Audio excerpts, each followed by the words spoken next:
Assalamualaikum warahmatullahi wabarakatuh. Peringatan Isra dan Mi'raj adalah satu peristiwa yang sebenarnya dua rangkaian peristiwa. Isra satu peristiwa dan Mi'raj itu satu peristiwa.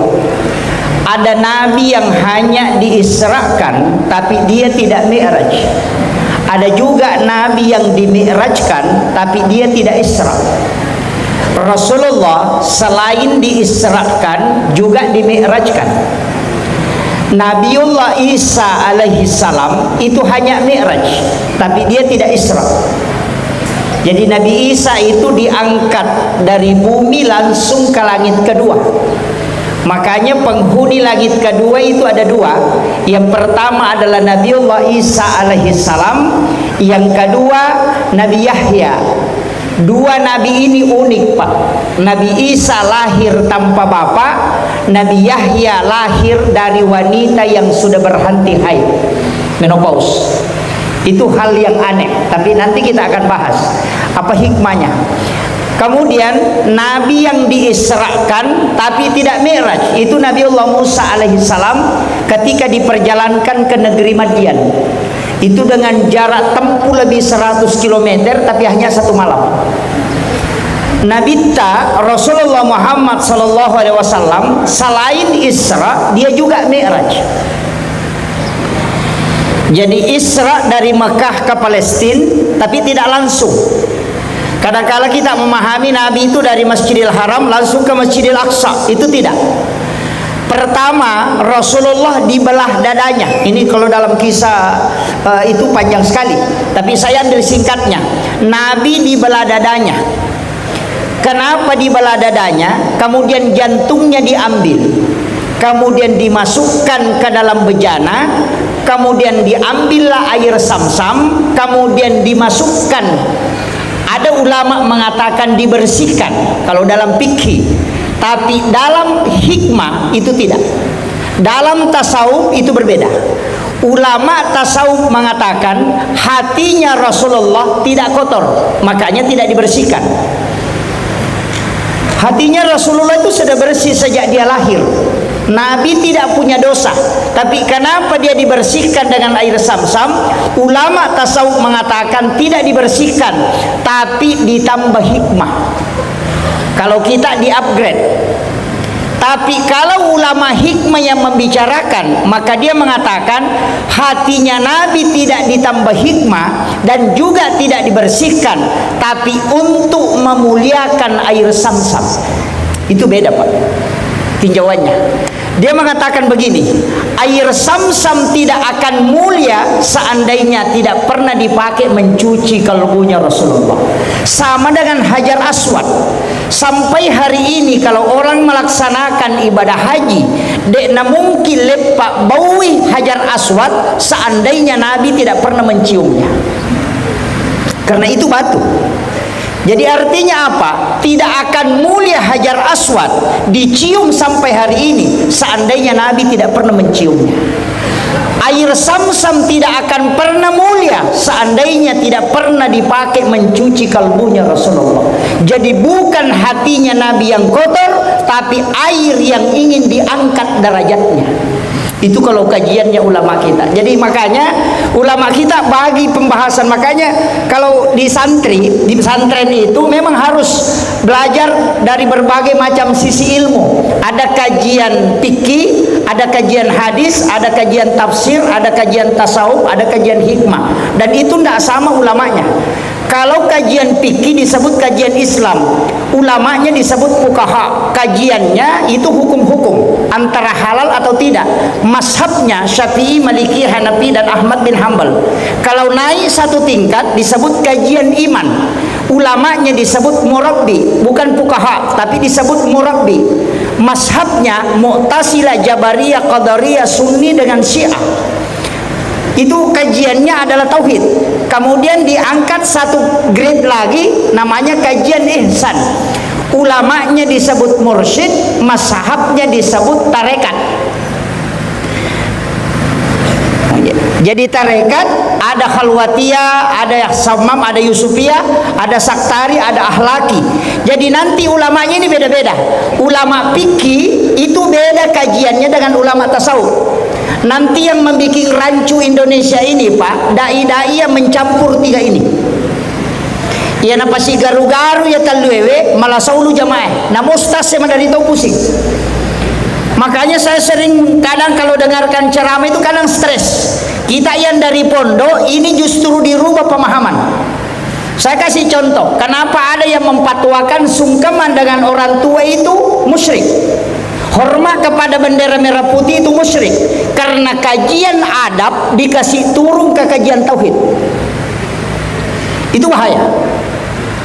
Kan begini, sungkaman ke orang tua itu akhlak anak kepada ibu bapaknya. Berarti dia kajian adab. Adab itu tanda takzim, bukan menyembah. Tapi ketika dikasih turun ke kajian tauhid, sungkaman ke orang tua jadi musyrik. Karena sujud di hadapan orang itu musyrik. Coba bahayanya Pak. Hormat kepada bendera merah putih itu kan takzim kepada pejuang kita yang meninggal atas memperjuangkan bangsa Indonesia ini. Tapi ketika dikasih turun ke tauhid, hormat kepada makhluk itu musyrik. Bayangkan, ini bahayanya. Makanya saya sampaikan, anak-anakku yang nyantri di pondok harus tahu betul itu.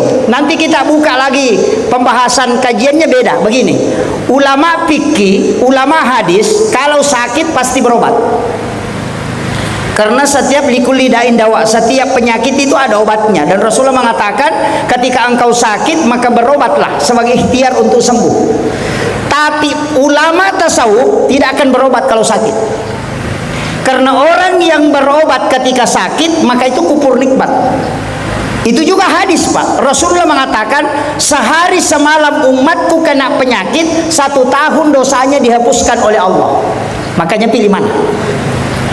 Mau sehat banyak dosa atau mau sakit tapi dihapuskan dosanya? Inilah tarik ulur pemahaman. Kadang kalau kita lihat dalam tinjauan hukum fikih, maka kadang kita salahkan karena standar yang kita pakai standar fikih. Ulama tasawuf tidak melihat ke situ. Itu beda. Makanya sama dengan begini. Ulama fikih berwudu kemudian berbohong itu tidak batal wudu. Ulama tasawuf, orang yang sudah berwudu kemudian sudah berbohong, dia gunakan wudunya kemudian berbohong, maka wudunya sudah kotor. Karena wudu bukan an-nadhafah tapi at-tuhur. Coba. Jadi maknanya kupure mu pakai jenek mu mak bele, aja lalu mu pakai masam pajang. Karena itu sudah kotor, makanya dipakai jadidul wudu, memperbaharui wudu. Coba. Ulama tasawuf kalau singgah di warung pasti bayar dulu baru makan. Karena kalau dia makan dulu baru bayar, tidak ada bedanya mengambil mangganya tetangga, nanti sudah dimakan baru diminta, itu sama. Kan begitu. Tapi ulama fikih itu tidak masalah. Makanya kajian tasawuf dengan kajian fikih itu tidak boleh dilihat dari satu sisi saja. Harus ditarik di mana orang mengambil kaidah. Ini penting. Makanya kalau kita mau kotak-kotakan, nah ini yang banyak menyalahkan orang. Ulama fikih menyalahkan ulama tasawuf, mengatakan ini sudah sesat, padahal ilmunya tidak sampai. Iya, ini yang banyak. Nah, makanya mudah-mudahan di Bulukumba ini terhindar. Di NU itu begitu Pak. Makanya kita punya ulama tasawuf, ada yang mengharamkan. Itu karena tidak paham. Itu. Nah, kemudian saya kembali. Jadi Rasulullah itu dari Mekah itu tidak langsung ke Masjidil Aqsa. Dari Makkatul Mukarramah kemudian dibawa ke Madinah. Ini. Jadi dari Mekah dibawa ke Madinah. Malaikat Jibril suruh Rasulullah sholat di Madinah 2 rakaat. Selesai sholat baru Nabi bertanya, wahai Jibril, tempat apa ini? Malaikat Jibril mengatakan, ya Muhammad, kala engkau akan berhijrah ke sini. Itu Nabi sudah tahu. Kemudian setelah itu Nabi dibawa ke Gunung Sinai. Itu tidak langsung lah, dibawa ke Gunung Sinai, di Bukit Tursina. Nabi disuruh sholat. Nabi sholat 2 rakaat. Selesai sholat, Nabi bertanya, wahai Jibril, tempat apa ini? Malaikat Jibril mengatakan, disinilah Nabi Musa berbicara langsung dengan Allah. Wa kallamallahu Musa taklima. Setelah itu dibawa ke sebelah selatan Masjidil Aqsa di Baitul Lahmi, Bethlehem. Kemudian Nabi disuruh sholat. Nabi sholat 2 rakaat. Selesai sholat bertanya, tempat apa ini Jibril? Malaikat Jibril mengatakan, disinilah Isa bin Maryam dilahirkan. Coba. Setelah itu baru dibawa ke Masjidil Aqsa. Kemudian Nabi menjadi imam, yang menjadi makmum di belakangnya adalah semua Nabi dan Rasul yang mendahului Rasulullah. Ini isyarat bahwa Rasulullah adalah imamnya para Nabi. Tapi ada pertanyaan, Pak. Nabi kan belum Mi'raj, tapi dia sudah sholat. Coba. Ini. Nabi kan belum Mi'raj, dia baru Isra. Kalau Mi'raj kan nanti pulang baru bawa perintah sholat, toh. Tapi kan Nabi sudah sholat. Nabi sholat di Madinah, Nabi sholat di Bukit Tursina, Nabi sholat di Baitul Lahmi, menjadi imam di Masjidil Aqsa. Berarti angka memang nasampajan na zaman Nabi sebelum Mi'raj. Disinilah membantah ketika ada ustaz mengatakan nanti ada perintah sholat ketika Nabi dari Isra Mi'raj. Itu keliru betul. Coba buka Al-Quran. Nabi Ibrahim itu berdoa, Rabbana liyuqimas sholat faja'al afidatan minan nasi tahwi ilahi. Berarti Nabi Ibrahim sudah sebut sholat. Nabi Zakaria, wa huwa qaimun yusalli fil mihrab, dia sementara berdiri sholat di dalam mihrabnya, kemudian dia berdoa. Maryam sholat di dalam mihrab. Berarti Nabi, Maryam, Nabi Zakaria, kemudian Maryam, kemudian Nabi Ibrahim, Nabi Isa ketika ditanya dia mengatakan saya diutus oleh Allah untuk memerintahkan sholat dengan zakat. Berarti sudah ada sholat. Jadi itu sampai jangan tanya pakai siwak baru. Sejak Nabi diutus itu sudah ada perintah sholat. Cuma perintah syariat itu bertahap. Makanya di masa Nabi Adam itu tidak ada larangan mencuri. Syariat potong tangan dengan larangan mencuri tidak ada di Nabi Adam. Nah sebab dia agak pangah apa jadi dinamo apa? Nah begitu. Makanya syariat agama itu turun bertahap sesuai dengan kebutuhan manusia. Maka penyempurnanya adalah Islam. Kemudian saya tidak usah bahas terlalu jauh ke situ. Nanti waktu tidak cukup. Saya kembali. Ketika Rasulullah selesai menjadi imam di Masjidil Aqsa, kemudian Nabi diangkat naik dari langit, dari Masjidil Aqsa ke langit pertama, ketemu Nabi Adam. Saya biasa bertanya, kenapa Nabi Adam ditemui? Padahal Nabi Adam ini kan tidak terlalu populer. Kenapa bukan yang ulul azmi itu yang menjemput Nabi? Nabi pilihan. Ternyata Nabi Adam ini untuk pejabat, Pak. Nabi Adam ini kan dari surga turun ke bumi. Sedangkan Rasulullah dari bumi baru mau ke surga. Ini pesan. Jadi ya Nabi Adam kapoleh di surga angke kolino diturunkan ke bumi. Tapi Rasulullah di bumi baru mau ke surga, dikasih jalan-jalan. Makanya orang yang mau ke sana tanya dulu orang yang dari sana. Tabahan nih. Ini ilmunya, Pak. Kenapa dia salaman, menyalami, disalami oleh Nabi Adam? Karena begini, seorang pejabat lama, mestinya pejabat baru itu sowan ke pejabat lama untuk minta nasihat untuk melanjutkan amanahnya. Kadang-kala pejabat baru, Pak, baku bombe dengan pejabat lama, itu jadi masalah. Ini pesan. Kemudian yang kedua, Nabi itu dikasih tahu sama Nabi Adam, Rasulullah, jangan sampai kau nanti nikmat di surga kau lupa turun ke bawah. Ingat umatmu perjuangannya. Ini untuk pejabat, Pak. Jangan sampai asik duduk di kursi dia lupa masyarakat di bawah. Ini pesan. Kadang-kala kalau terlalu enak duduk di kantor yang ber-AC, sudah lupa gubuk-gubuk itu. Ini yang sekarang viral kan banyak. Ini.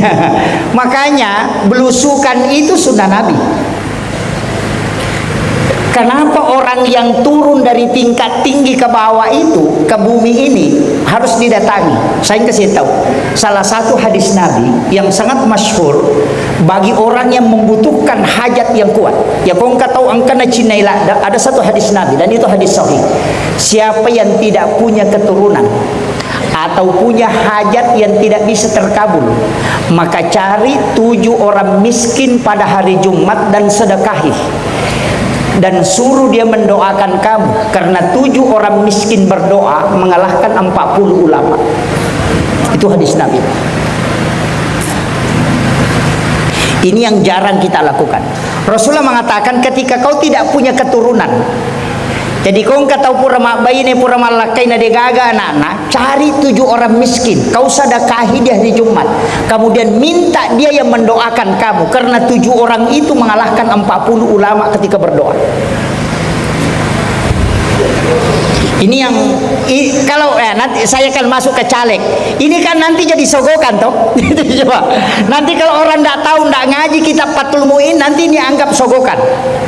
Kenapa? Ini caleg kok mau berbagi-bagi, bagi sembako, bagi ini, berarti ini apa namanya?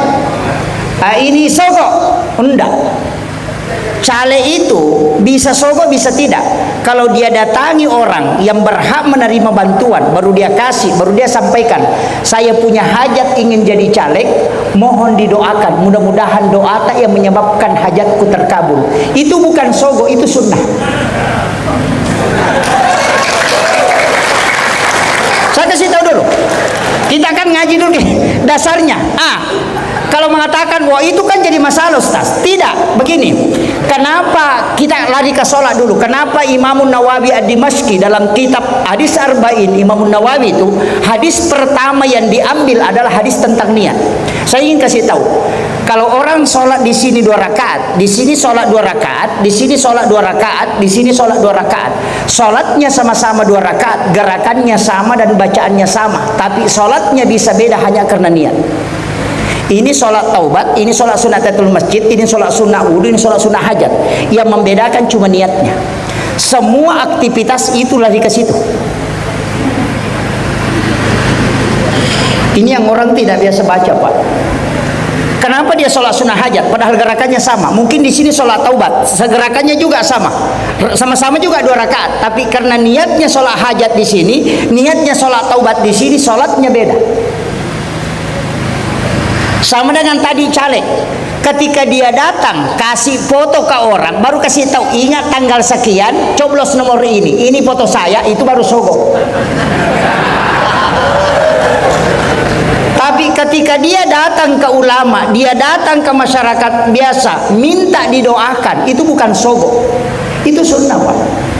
Suruhlah orang-orang yang mendoakan, karena mungkin di antara mereka itu yang doanya mustajabah. Dan Rasulullah mengatakan, ketika umatku berkumpul 40 jamaah, salah satunya pasti ada waliullah. Kenapa Imamul Ghazali, Imam Syafi'i mengatakan sholat Jumat nanti sah kalau jumlah jamaah Jumatnya 40? Karena itu dia pakai hadis ini sebagai pedoman. Yang kedua, Rasulullah minta kalau sholat jenazah usahakan jumlah jamaah 40, karena pasti ada yang diterima doanya sehingga jenazahnya bisa selamat. Itu caranya Nabi menyelamatkan kita.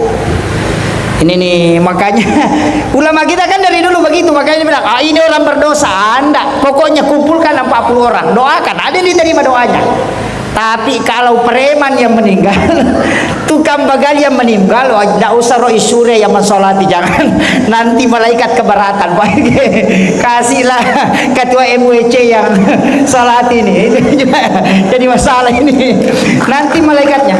Kan ada kasusnya itu, Pak. Ketika Rasulullah diminta mensolati jenazah ahli fitnah.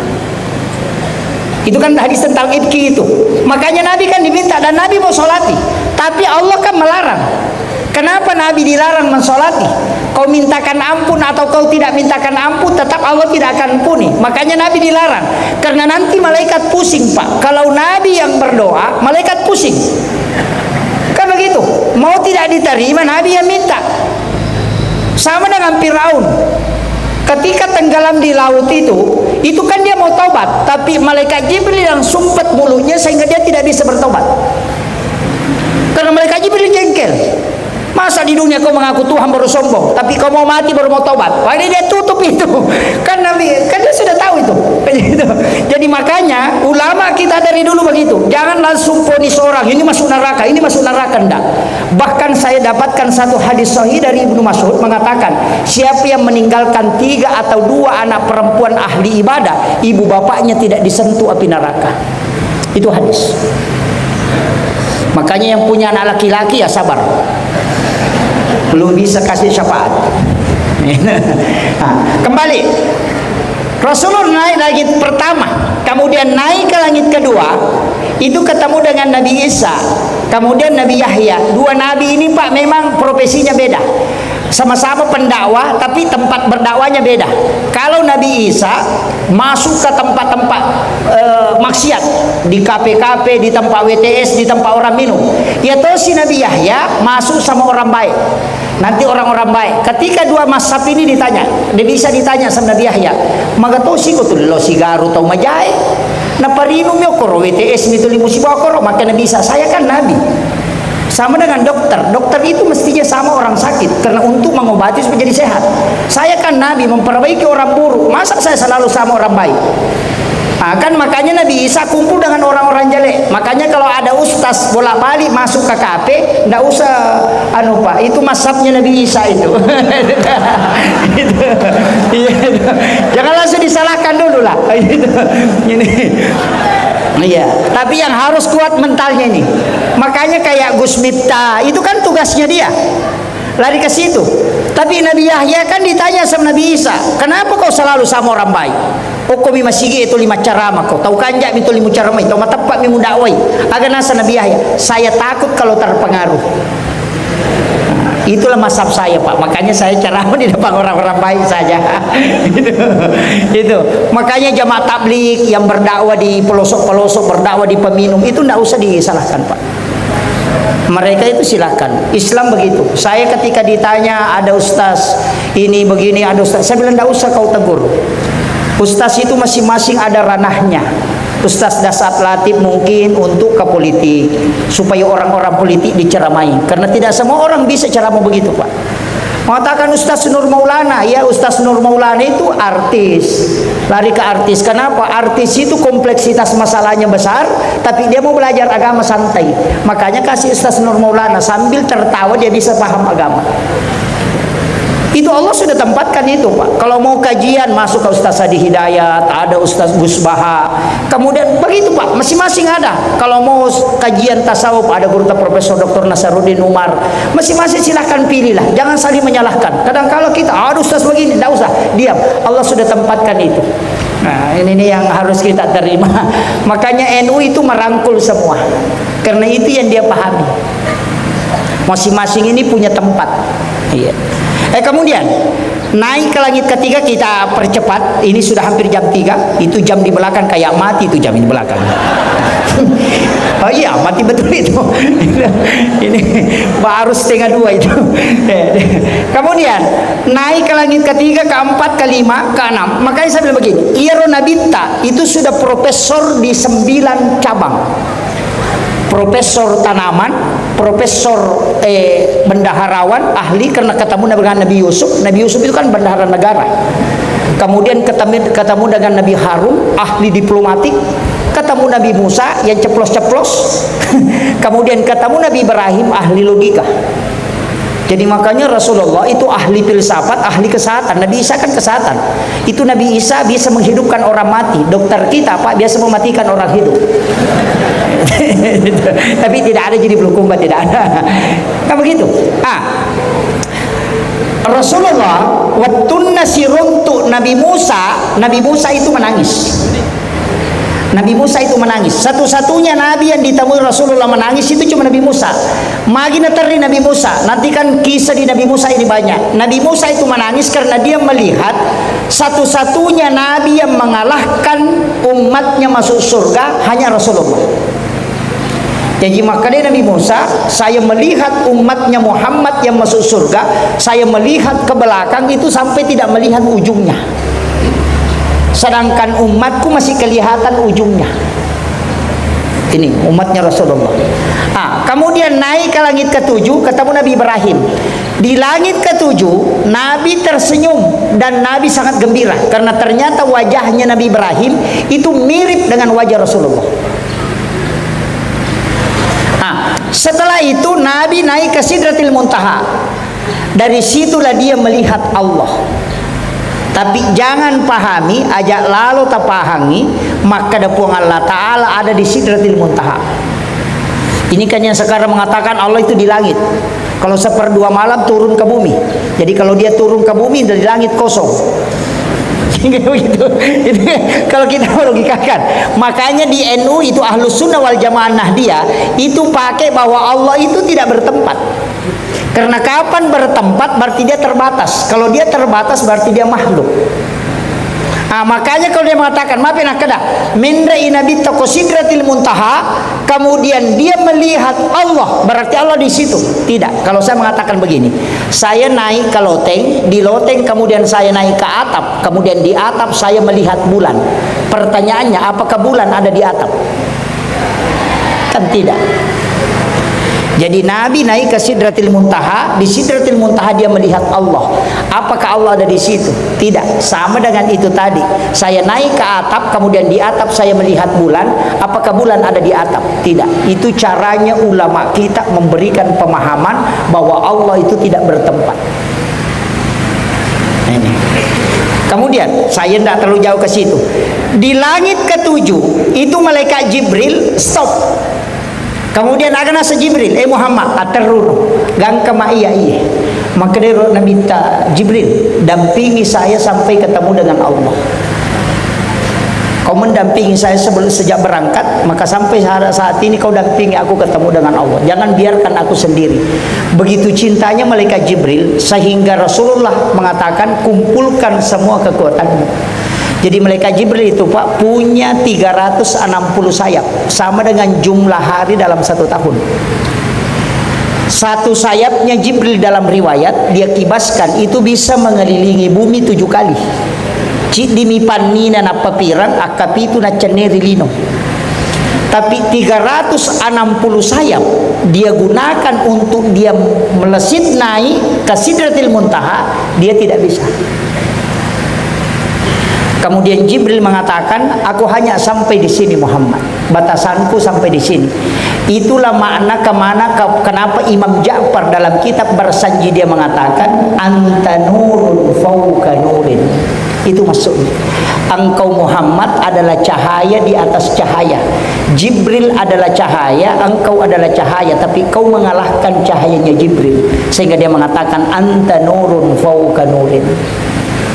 Tapi banyak orang pahami anta nurun fauqa nurin, dia kira Nabi itu mengalahkan cahayanya Allah karena dia kaitkan Quran surah An-Nur ayat 35 nurun ala nur. Itu pemahaman yang keliru Pak. Padahal yang dimaksud ketika Nabi Isra Mi'raj.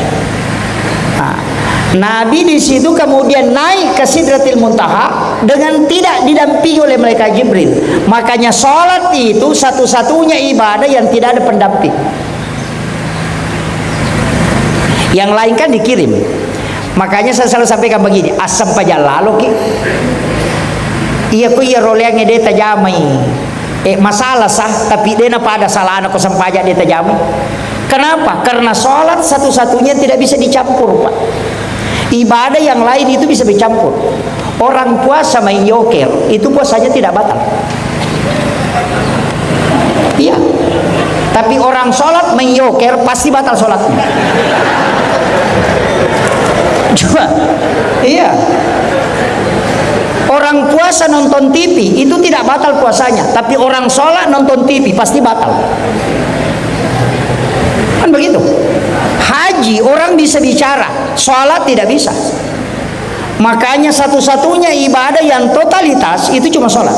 Nah nanti kan Nabi kasih kedudukan khusus as-salat mukhul ibadah, yaitu sampajangi ulun napa kasbiang. Di hadis yang lain mengatakan as-salatu miftahu kulli khair, yaitu sampajangi pak bukana sinina decenge. Artinya yang lain ini kan nol. Kalau dia mengatakan miftah berarti pembuka, ya pak buka berarti kan dinilai lah. Kalau dia tidak dibuka, itu masih nol. Makanya maka di guru itu puasa enolo, zakka enolo, haji enolo, sikiri enolo, salawat enolo. Ya konolo tambah nolo tambah nolo tambah nolo, kata tak nolo. Toh sebanyak apapun kau lakukan itu tidak ada nilainya. Tapi aku mas sampaja ko cidi kemudian ma puasa ko cidi tambah nolo berarti 10. Ya aku masih kiri ditambahin nolo berarti 100. Nanti ada nilainya ini ke belakang kalau ini yang satu ada. Makanya disebut miftahu kulli khair. Ini itu kuncinya. Makanya ma puasa nolo, masakka nolo, masikiri nolo, masalawa nolo, masumba nolo, nolo mana? Nolo tambah nolo tambah nolo tambah nolo tambah nolo tambah nolo. Namo sisa buko nolo, tatai nolo. Makanya sholat yang menyebabkan ini dinilai, makanya disebut miftahu kulli khair. Alina minas sabarina tak buka mana itu mancidece. Jadi makanya pertama diperiksa adalah sholat kalau di dalam kubur. Tapi orang di kubur mau kembali ke dunia dikene angkalalan nai parewa lokolino, dia tidak mau pulang sholat, dia tidak mau pulang haji, tapi dia cuma mau pulang sedekah. Kenapa? Saya pernah tanyakan sama guru tak wasa sampajange pamulangi peressa magi tau matewe kene kesempatan rewa, kenapa bukan sholat? Dia mengatakan sholat itu nak pahalanya terbatas, sedekah tidak. Beda itu. Sholat kau kerjakan 1000 rakaat yang dinilai 1000 rakaat, kau meninggal tidak mungkin bertambah. Tapi sedekah ada uangmu masuk ke pondok, semen satu sak kau sumbangkan di pesantren ini, anak tempati belajar, guru tempati mengajar, itu dikumpul pahalanya baru dikasih sama orang yang menyumbang tadi. Dan selama orang masih belajar di pondok itu jalan sampai dunia kiamat. Makanya kalau sholat kan sudah kerjakan 1000 rakaat tidak mungkin bertambah kecuali kau sholat kembali. Tapi kalau sedekah cican mimu pasu letuk kamal ini mululung amat teruk. Makanya orang meninggal itu kitab catatan amalnya tidak tertutup. Makanya disebut innama tuwaffawna ujurahum yaumal qiyamah. Itu kuncinya. Ini yang banyak orang salah pahami. Kalau orang sudah meninggal tertutup semuanya. Apanya tertutup? Ini yang sering saya jengkel Pak. Kalau ada mengatakan tidak sampai. Ini jadi masalah. Pada di dalam Al-Quran disebutkan innama tuwaffawna ujurahum yaumal qiyamah. Kitab catatan amal nanti tertutup kalau orang sudah kiamat dunia. Makanya makadami itu ketau mati tutup usia. Makanya disebut usianya, artinya umurnya yang tertutup. Kitab catatan amal tidak tertutup karena dia masih menunggu amal jariahnya. Makanya bapak-bapak rugi sekali kalau tidak ada wakafnya di pondok. Begitu.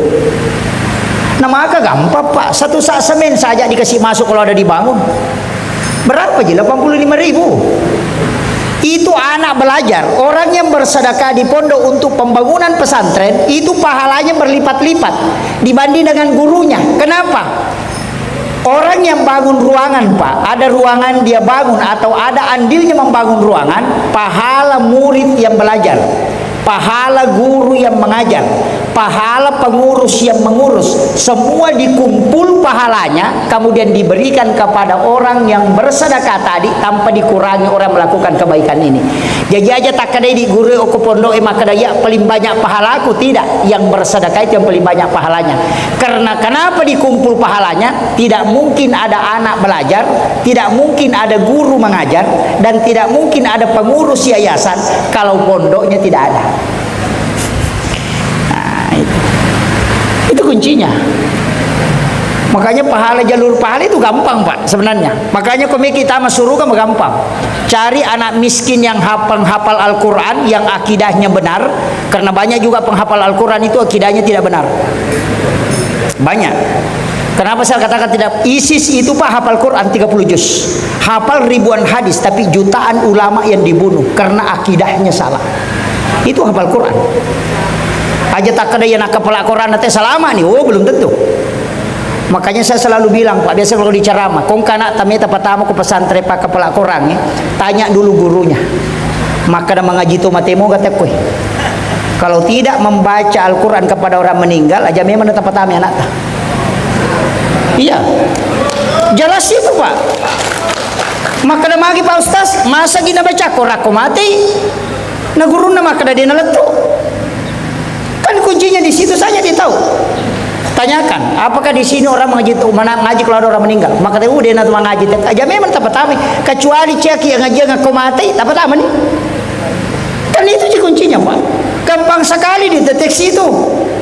Aja na namanya kapakutan atau maga nun anda tanay bawan nih. Pembina na maka di moga yuli mengaji tomate teh nak dia nasu mengaji tomate aja memang nah. Kan begitu kalau kita di NU kan begitu. Makanya orang-orang NU itu harus tahu, jangan sampai terkecoh dengan adanya hafal Quran cepat hafal ini, jangan. Kalau akidahnya keliru itu bahaya Pak. Saya harus luruskan karena saya bicara di depan NU. Yang parah itu kalau pengurus NU masukkan ke situ anaknya, wah itu parah itu. Ini yang bahaya. Ini saya ultimatum memang. Jadi gampang deteksi, mudah. Kita yang sepaham, Bapak Ibu sekalian, saya kasih tahu, di sini ada ulama kita yang mendirikan. Kalau kita ambil di abad 16 itu kan ada Datuk Ditiro. Kemudian ada yang dari Aceh, tapi itu tidak masyhur karena sejarahnya. Saya juga akan sampaikan kepada adik-adik yang dari Nahdlatul Ulama yang produktif menulis, tolonglah angkat profil ulama-ulama kita di Bulukumba. Masukkan ke YouTube, masukkan ke ini, bikin profilnya untuk perkenalkan ulama kita. Saya selalu bilang begini Pak, saya itu tidak ada apa-apanya. Saya kalau ceramah sering sebutkan Guru Teki Haji Abdul Rahman Ambodalle. Saya sering sebutkan Guru Teki Haji As'ad. Saya sering sebutkan Guru Teki Haji Malik Pabaja. Saya sering sebutkan Guru Teki Haji Abdul Muin Yusuf Kalisi Dendreng. Kenapa saya sebutkan? Itu bendera ulama itu sudah tinggi Pak. Benderanya Guru Teki Haji Abdul Rahman Ambodalle itu sudah di puncak kewalian. Benderanya Guru Tasa'ada itu sudah di walia, kedudukannya sudah wali. Kita ini murid-muridnya kalau mau tinggi derajatnya nempel saja sama itu. Kalau kau mau angkat bendera sendiri, benderamu tidak akan sampai ke puncak kau wafat. Dan begitu. Ketika engkau ingin mulia, ikut ke situ. Nempelkan dirimu di situ karena dia sudah wali. Ada yang mengatakan, wah tidak ada ulama yang dijamin selamat. Yang dijamin selamat itu cuma Rasulullah. Itu caranya orang melepaskan kita dari ulama kita. Kenapa? Dia mengatakan jangan ikuti Syafi'i, jangan ikuti Maliki, jangan ikuti, kembali ke Rasulullah, kembali ke Al-Quran dan hadis. Baru dia pakai si Albani. Coba pikir. Dia mengatakan hadis ini disahihkan oleh si Albani. Kau ikut Nabi atau ikut Albani? Coba pikir. Dilarang sholat di depan di masjid yang ada kuburan di depannya. Kan begitu, tidak boleh sholat. Itu sama dengan menyembah kuburan. Kalau ada masjid, ada kuburan di depannya, dia tinggalkan itu, tidak mau sholat. Tapi di Madinah, kuburannya Nabi ada di dalam masjid, tetap sholat di situ. Kalau tidak sah sholatnya orang yang sholat di masjid yang ada kuburan di depannya, maka tidak sah sholatnya dia di Madinah. Ini kadang kita Pak. Makanya kuburan para wali ini datangi, adik-adik Ansor, adik-adik Les Bumi datangi kuburan para wali kita. Biasakan, tapi saya kasih tahu, hati-hati ziarah kubur. Kadang kita ziarah kubur minta macam-macam. Tadi kami pure Pak Buti pure Pak Bayi ini aja lalu mulai saya aja mau ini yang bahaya. Kami sebegitu. Kalau datang ziarah kubur Bu, datang malam Jumat jam 12 malam. Ya, atau jam 11 malam datang ke kuburan di malam Jumat. Kemudian sebelum ke situ kita berwudu supaya tidak diganggu oleh jin. Kemudian datang ke situ, kemudian kirimkan Fatihah, doakan orang-orang khusus itu tadi, para wali. Setelah itu minta maki doa, ya Allah berikan aku keberkahan, anak-anak dan keturunanku berikan keberkahan sebagaimana berkah yang kau berikan kepada ulama ini. Setelah itu pulang. Itu namanya tawassul. Yang tidak boleh itu tawassut. Kalau datang minta opo nganu pasalama itu jadi masalah. Itu namanya tawassut. Makanya kita datang doakan, bacakan Fatihah, surah Al-Ikhlas atau bacakan surah Yasin, sudah itu minta berkah kepada Allah. Put kali itu kak kasih baraka pada baraka angkai telingi itu pandrita. Dalilnya jelas Pak, ihdinas siratal mustaqim siratal ladzina an'amta alaihim. Di situ bukan siratal nabi, bukan siratal rasul, tapi siratal ladzina an'amta alaihim. Jalannya orang-orang yang kau beri nikmat. Wali diberi nikmat karamah, itu yang kita minta. Tidak ada bedanya Pak. Kalau ada orang pindah rumah baru, nah itu mah cantik bolan, agak biasa Pak. Epo mudah-mudahan kasih nang kato dalekku atau anakku pun na dalek na di mak bola mako akan jane. Sama gitu. Tidak ada bedanya. Coba. Kan begitu. Tapi minta anak-anak dan keturunanku aja tak kerbang anakku. Mega tahu madeceng anak-anak apa na beta, apa dia ni lodong ni. Iya. Makanya Nabi itu berdoa, dia ikutkan keturunan. Anak-anak dan keturunanku, makanya cicit-cicitnya ke bawah itu terjaga karena dia sudah doakan. Kadang kita ku semua ujungnya, anakku, baineku, otoku, darahku, ku semua. Ini nih, makanya doanya itu harus. Saya bahkan punya resep Pak Bu. Ya kode nami terima Pak dongat tatabali Pak dongat tak. Ya ko milodongi sogi nade tame sogi tabali Pak dongat tak. Tapa sogi bali bolaku po. Kenapa? Resepnya itu ada. Karena Rasulullah mengatakan siapa yang mendoakan saudara muslimnya dan orang itu tidak mengetahui kalau dia didoakan, maka malaikat yang memintakan hal yang sama kepada Allah. Jadi makanya ulama kita itu lupa mendoakan dirinya, dia selalu doakan jamaahnya, tapi berkahnya selalu kembali ke dia. Nah, itu malaikat Pak, ikala siap pernah janji. Saya itu sering mengakali malaikat Pak. Ada orang itu disuruh sedekah subuh 1 kali 1 bulan. Setiap sudah terima gaji langsung bayar 100.000. Dia bilang saya niatkan Pak Ustaz 1 bulan. Oh tunggu dulu bos, rugi ki. Lebih baik 2.000 per hari daripada 100.000 1 bulan. Maka nawasa mega syaratu ya sabu Ustaz. Nanam itu ratuna, annam itu pulona nareko tak dosa buye. Iya memang kita menang angka tapi kita kalah doa. Maksudnya Nabi katakan kalau ada orang bersedekah di waktu subuh itu malaikat doakan. Kalau dia tidak sedekah tidak didoakan. Makanya kalau dia sedekah tanggal 1 malaikat berdoa tanggal 1. Baru malaikat bilang ayo kita istirahat, nanti tanggal 1 lagi baru berdoa. Kan begitu. Coba pikir. Makanya Rasulullah mengatakan amal yang paling disukai oleh Allah adalah amal yang berkesinambungan. Wa in qallah, walaupun sedikit. Itu maknanya. Jadi namode namega namode sabu merope yang penting subuh-subuh. Setiap subuh 2.000, setiap subuh 2.000. Yang penting rutin 1.000, enggak masalah. Bikin capek malaikat. Iya, kamakom itu malaikat. Ya mini lodok koma sumbang ya. Kalau dia tak sumbang maka malaikat berhenti. Kan begitu. Makanya di situ kuncinya Pak. Ulama kita kan dari dulu mengajarkan itu dan Rasulullah sudah ajarkan. Tidak usah bilang 1 juta enggak, rugi ki. Karena doa malaikat itu tidak bisa kita dapat. Nah, makanya doakan misalnya mudah-mudahan. Tapi resonansi malaikat memang begitu. Sedekah subuh itu susah. Angka ke Pak Badu oke. Ada penjual. Ada istilahnya orang Bugis itu mula balu. Ada ya? Mula balu. Ada yang salah paham itu Pak. Dia bilang ya sange mula balu, ia ro ala pangalipa mulangi reko ota, napa ya silakan. Itu keliru betul. Yang dimasuk mula balu itu pas pembeli pertama, angka agak tatarala pamulang, ambil sebagian dari situ langsung titip sama Allah, sedekahkan. Makanya maka dataroi ali pangalipa mulamu. Titip sama Allah baru berdoa. Puang tapancaji wiya papasempo dalle patola abala. Ulama kita itu menjamin siapa yang melakukan itu setiap pembeli pertama di dagangannya dia langsung titip kepada Allah, usahanya tidak akan pernah macet. Yo pui di Irak ko tay napi Pak Biri. Napa maka dato liupake moje mula balu ena di umadeceng. Salah-salah nih bos. Ini penting Pak.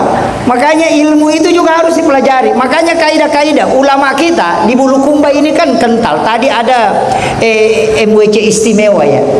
Iya, alhamdulillah itu penting. Karena NU itu menggunakan tradisi sama dengan Datuk Ditiro, dia menggunakan ilmu tasawuf untuk mendekati masyarakat. Karena ilmu hakikat itu pasti dicari. Dia menggunakan tradisi sebagai media. Makanya di NU itu ada namanya islamisasi adat, mengislamkan adat. Macera diganti syukuran. Kan begitu. Jadi dia ganti itu. Jadi aku makan dia macera bola, macera wetang, dia ganti semua itu. Syukuran pindah rumah, syukuran 7 bulanan, dia pakai itu. Jadi dia supaya nilai islaminya masuk. Jadi tidak menghilangkan tradisi, tapi menggunakan sebagai alat untuk dakwah. Dan itu diterima betul, Pak. Kan masih dekat di masyarakat itu kita negara. Mau turun sawah pasti syukur makan dulu selamatan. Yuli nipui mama baca doa. Dia doakan keselamatan. Kemudian sudah itu makan. Ada mengatakan itu musyrik. Dari mana musyriknya? Tidak musyrik karena sedekah itu menjadi tolak bala. Makanya maka ditolak bala. Pui mangi suruh baca karena pasti dia sholat. Kan begitu. Nanti kan memberi makan kepada orang, kemudian dia melaksanakan sholat 40 hari itu tidak habis di perutnya. Dan setiap waktu dia sholat didoakan oleh para malaikat. Makanya orang tua dulu kalau turun sawah, dia namanya kepakai jajakan nih. Selamat padahal dia namanya racun na pakai. Tidak nih gare pagalungnya makokoi. Ang kemana nih rupana pas sompero, kemana nih rupana. Tapi mega mati lasa, magai.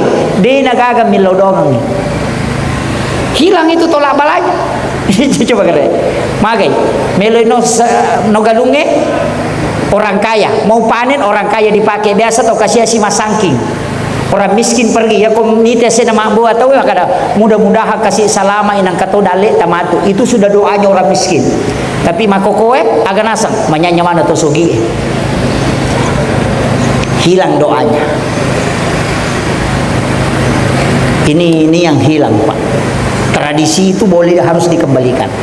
Kemudian saya kasih tahu kuncinya. Magi tomatot tadiolo, saya sedikit kasih kajian ini. Magi orang tua dulu, ulama kita dulu memahami bahwa ia tu sampajange angkamu oko alemu. Tapi banyak orang salah paham. Ini lagi kalau salah paham bahaya. Maka dia tu sampajange angkamu oko alemu.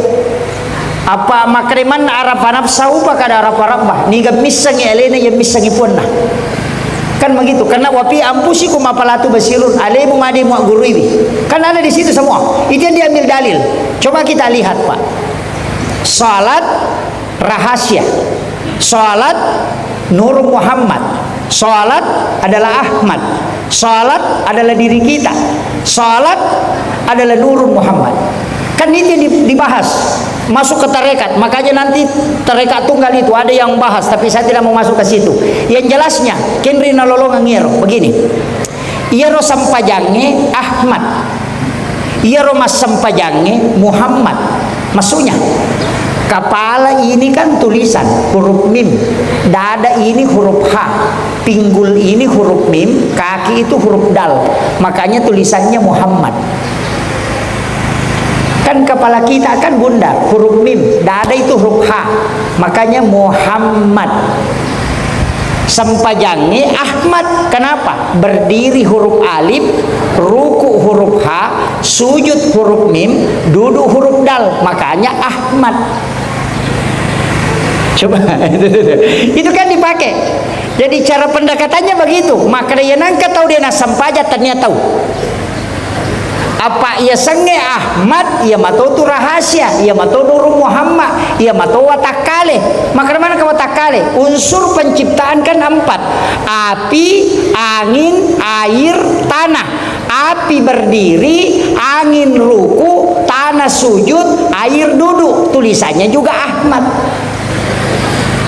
Coba itu caranya menjelaskan itu dulu.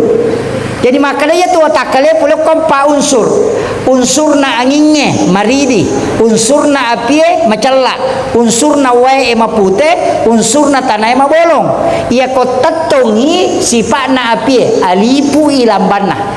Ia ko rokoi sifat na anginnya maridi, hurupu na hurupu ha. Ia ko sujui tanah, simbolnya itulah warna hitam, simbolnya huruf mim. Kalau duduk itu air, simbolnya huruf dal. Makanya berdiri, ruku, sujud, duduk maka dari Ahmad. Jadi ya tu watakkalemu pulukumati Ahmad. Yana tu nakala li kulli syai'in min nurin Muhammad. Segala sesuatu dari nur Muhammad. Itu tuh. Nah, kita ambil lagi nih. Saya ambil tangan ini. Ini kan ada garis tangan, Pak. Ini angka 8, angka Arab menghadap ke bawah. Ini angka 1. Di sebelah ini angka 8 juga angka 1. Dan 18, 1 dan 81. Kalau udah 18 ditambah 81 itu kan 99. Itulah asma Allah. Makanya tangan ketika takbir, ibu jari dirapatkan sedikit dengan jari telunjuk. Alif, lam, ha. Tulisannya Allahu pas 100. Yana tu nakada angkai asan napuange malapala riwatakkalemu Ahmad masempaja Muhammad tatung. Oh itu kalau dalam tasawuf itu yang parah, tapi saya tidak bahas, nanti ada yang sesat gara-gara itu. Ya, jadi kan itu yang diambil. Puluk kemana miro nala atau pandita dia bahas itu. Yana tu makada dega ga sewa-sewa dia na puluk nuru Muhammad. Laulaka ya Muhammad lama ahlakul makhluk. Seandainya tanya aku Muhammad, dia gak sewa-sewa pancaji. Dari sinilah semua ulama kita mengatakan setiap segala sesuatu itu dari nurnya Muhammad. Maka tidak ada yang merusak kalau nurnya Muhammad ada pada diri kita. Ya na tunah kadya ko makanja isang pajan na tawe na makanja si kiri na dia itu nakan naila sama kaleleang. Betul Pak.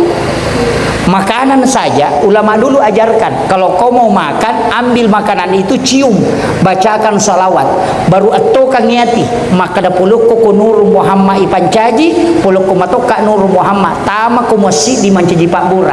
Yen tu nak kada alai Pak Bura kong kagagame mo andre. Orang mau makan daging Pak pakai itu, insya Allah tidak akan kena kolesterol. Itu ilmunya. Papunco mi bacana. Makanya orang tua dulu tuh makan alai Pak Burah. Tu 5 kori yobi di makraya sang alai Pak Burah. Itu kuncinya. Yakini ini dari Nur Muhammad. Saya pun dari Nur Muhammad. Ketika dia masuk pasti dia menjadi nur. Yana tu nak kada bacangi salawat Nur Muhammad sallallahu ala Muhammad. Makanya bentuknya fi'il madi. Kalau Allahumma sholli itu fi'il mudhari. Kalau sallallahu itu kan fi'il madi. Kenapa bentuk lampau? Karena sebelum lahir jasadnya Nabi, nurnya dulu yang diciptakan. Di dalam Al-Qur'an dikatakan kad ja'akum minallahi nurun wa kitabun mubin. Maka salawatnya bentuknya fi'il madi karena belum lahir jasadnya. Makanya pakai sallallahu ala Muhammad. Makanya di mahalul qiyam itu pakai itu. Ini yang kadang ini sudah asar ya Pak. Oh ya sudah 3:30 ini. Ini yang terakhir. Saya kasih tahu begini. Salat ini kesimpulan terakhir Pak. Iya tuh sampajangnya bukan tujuan, tapi dia alat. Jadi salat itu bukan tujuan kita, tapi dia adalah alat.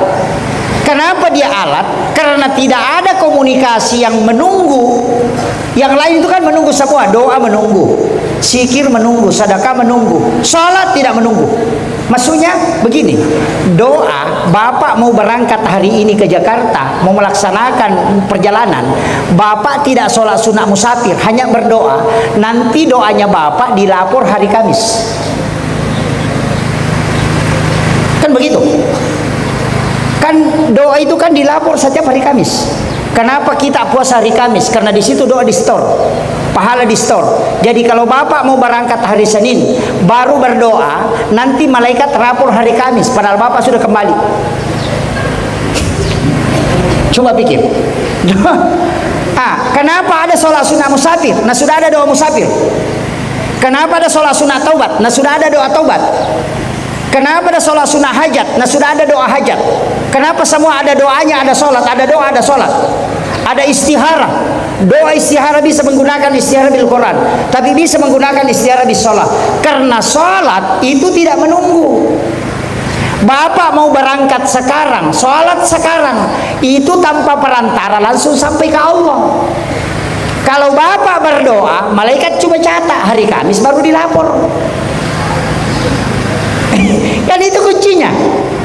Makanya kalau berdoa juga Pak jangan pindah-pindah. Kadang-kala kita berdoa baru marah-marah. Kenapa Allah tidak ijabah doaku? Baru dia mintanya baru berubah. Hari Senin minta sepeda, hari Selasa minta motor, hari Rabu minta mobil. Padahal malaikat lapor hari Kamis. Stres malaikat itu. Aso sini milo sepeda, Selasa milo motor, Araba milo auto. Maka ni malaikat nanti pergi lapor. Coba pikir. Makanya Rasulullah mengatakan ijabu 240 yauman mania. Nabi Musa saja berdoa 30 hari disuruh tambah 10 hari. Kenapa 40 hari? Karena malaikat sudah lapor bolak-balik. Berarti Allah bilang, oh memang betul umatku hambaku membutuhkan.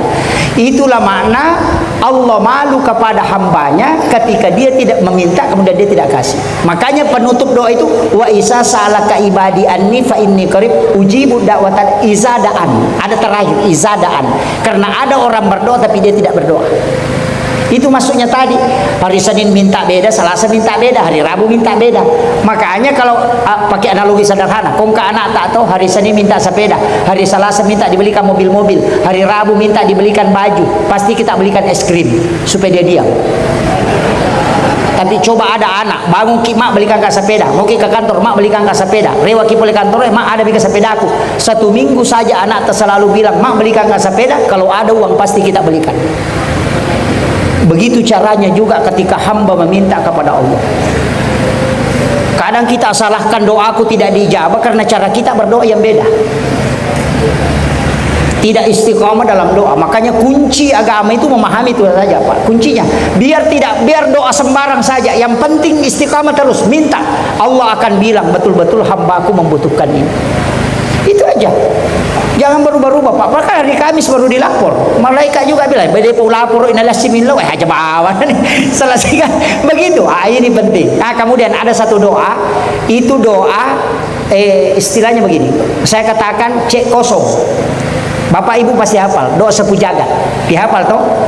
Rabbana atina fid dunya hasanah wa fil akhirati hasanah wa qina azabannar. Ini doa sapu jagat. Kenapa dikatakan sapu jagat? Karena doa ini sebenarnya semua isinya dunia bisa dimasukkan. Tapi doa ini cek kosong, tidak ada isinya. Rabbana atina fid dunya hasanah itu tidak ada isinya. Itu kosong, Pak. Ya Rabbana atina fid dunya hasanah wa fil akhirati hasanah wa qina azabannar. Itu tidak ada isinya. Kalau orang baca saja terus itu berarti dia kosongkan. Ini pesannya guru Taqi Abdul Rahman Abu Dalil. Maka dia tu doa nak Rabbana atina mega tahu mapla tapi mega tahu dia nak paham. Itu pesan beliau. Rabbana atina fid dunya hasanah de cengagan lino macinang ilau ni kor. Sehingga di situ karena itu masih kosong. Makanya disebut sapu jagat karena belum ada isinya itu. Makanya saya bilang cek kosong tadi. Rabbana atina fid dunya hasanah de cengagan lino macinang minta di situ. Kalau jabatan minta di situ. Lisaribi aja mu palaba ilok banda. Pak dia pakai sana tuh. Napa kosonga kupuang Allah Ta'ala doa pendek ini supaya kau yang mengisi. Makanya disebut sapu jagat. Ya jutaan reti akong katau baca tu doa na dena lepang kada dia diperisang sana ini. Rabbana atina fid dunya hasanah wa fil akhirati hasanah wa qina azabannar ada di sana. Makanya orang singgah itu Rabbana atina fid dunya hasanah. Dia isi di situ. Ya kuidi degai wijata ilau ni wija-wija kor. Fid dunya hasanah mancaji decenyo kolino po. Wa fil akhirati hasanah. Iyo nak tilawe usaha kang ipota pancaji dece itu kesurungunri. Wa qina azabannar aja pota pagesai ka api neraka gara-gara ya wilawe. Jadi sit di milau aja na dua. Isi di situ Pak. Itu kuncinya. Makanya disebut sapu jagat. Akhirul kalam wallahul muwaffiq ila aqwamit thoriq. Assalamualaikum warahmatullahi wabarakatuh.